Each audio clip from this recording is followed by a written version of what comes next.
Mga idol, mapagpalang umaga. Ito ay gawa sa put ng kalis. So, dire-diretso ukit yan. Ito,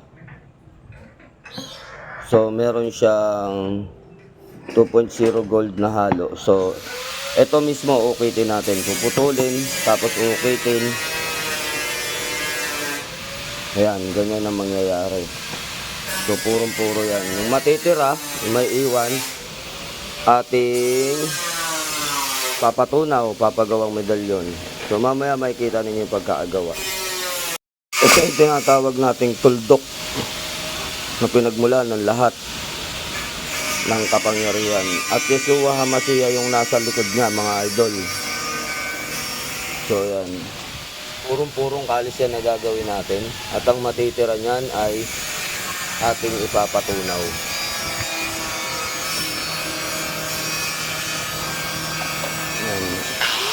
Kakating muna natin.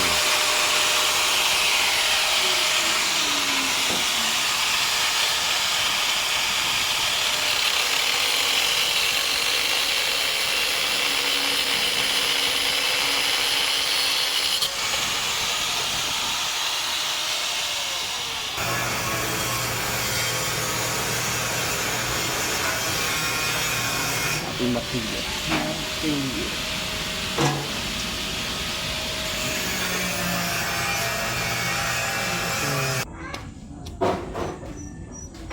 Malakas. Dahil lakasan mo pa.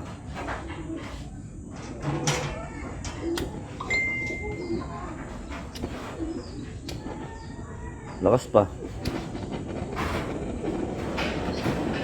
Yan, iinitin natin para mailapat natin kasi nakaumbok.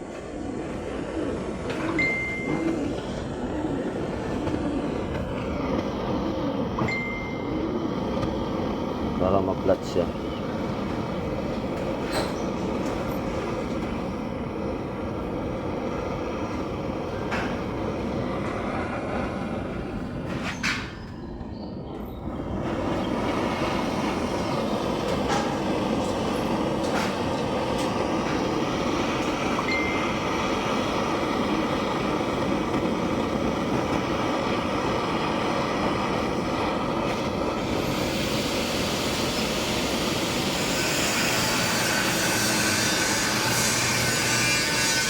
Yan naman tinatamaan ng apoy. Kitang-kita eh. Nagbabaga.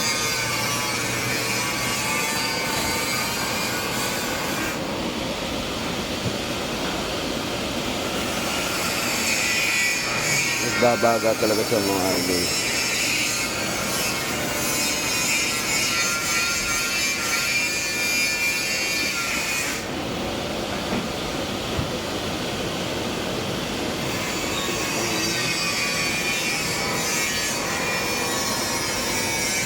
Yan, bagang-baga na. Ay, pwede na yun, tol.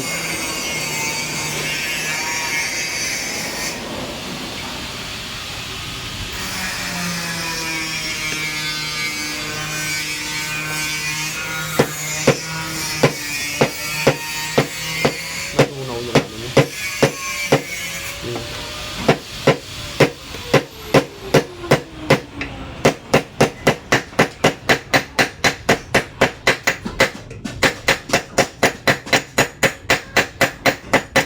Lang kasi. So yung flat na siya. Kunin mo yun ha, yung kapiraso. Sayang yun, puro. Natanggal na kapiraso. Pansasangkat namin. Oo, pagsasangkat natin.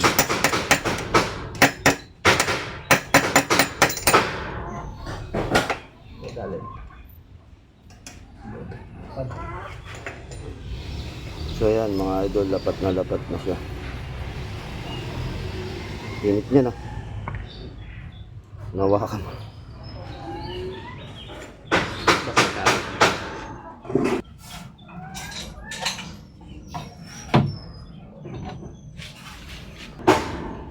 So yan mga idol, dahil siya ay nalapat na, uukitan na yan. Lilinisan muna siya para siya may ganito kakinis. At pag makinis na tsaka na uukitan. Mano-manong ukit ang ginagawa niya dyan. no? So, kalis na inukitan. So, talagang pulido. Solid na kalis talaga.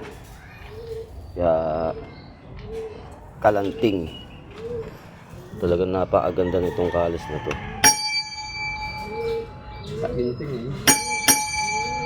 Pag ginawa mong medalyon, talagang solid.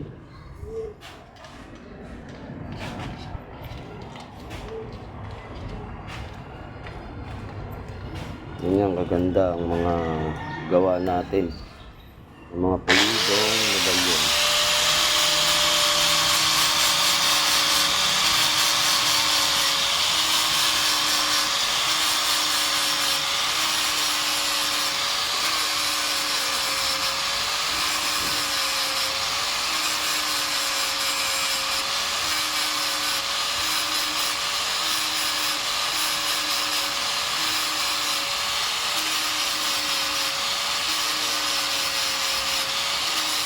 Napakakinang na yan mamaya, parang ginto.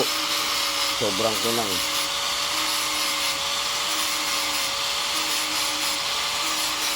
Yan ay pagawa sa atin ni Sir Alan.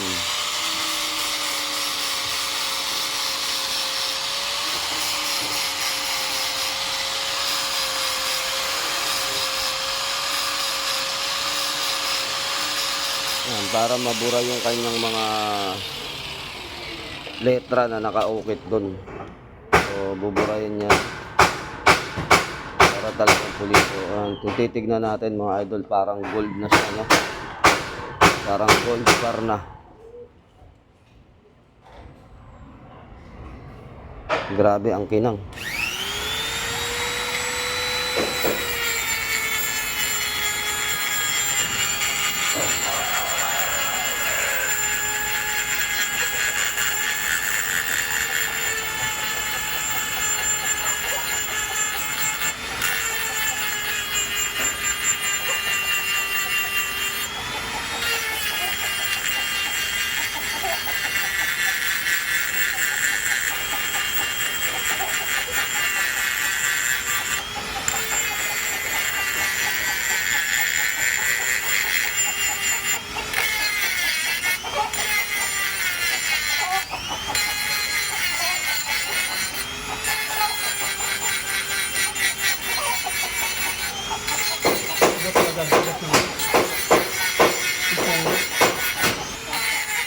Yung mga idol, sobrang tigas.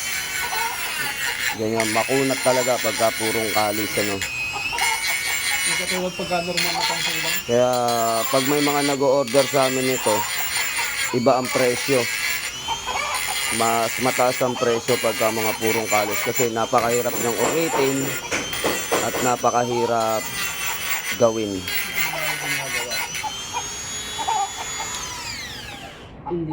Hindi ito hinuhulma, inuukit. Inuukit mismo, hindi hinuhulma.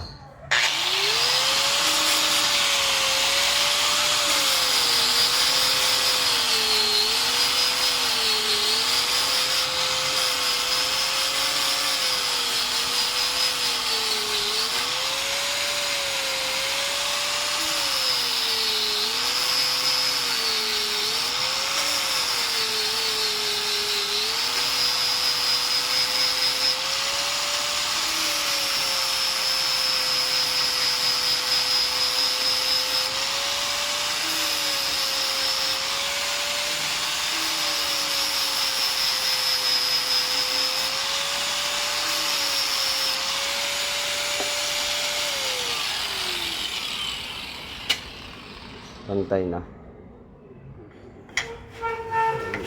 Yan mga idol, linis na lang siya.